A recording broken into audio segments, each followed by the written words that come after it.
জেনে নিন কিছু প্রচলিত শুভ এবং অশুভ লক্ষণ সম্পর্কে। প্রথমে জানুন শুভ লক্ষণগুলো। ১. লক্ষ্মী প্যাঁচা দর্শন করলে সম্পদ ও সমৃদ্ধি ধরা দেয়। ২. হলুদ ফুলের দর্শন লাভ হলে জীবনে সুখ, শান্তি এবং সাফল্য লাভ হয়। ৩. জোড়া শালিক দর্শন করা সৌভাগ্যের লক্ষণ। ৪. দুধ উথলে ওঠা দর্শন করলে তা জীবনে উন্নতির সংকেত বহন করে। ৫. গঙ্গায় স্নান করলে পবিত্রতার উপলব্ধি ও দুঃখ কষ্ট থেকে মুক্তি ঘটে। ৬.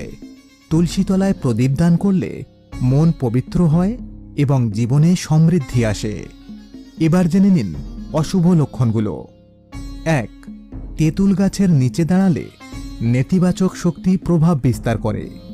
২. রাত্রিতে নখ চুল কাটা বা অন্য কোনো ক্ষৌরকর্ম করলে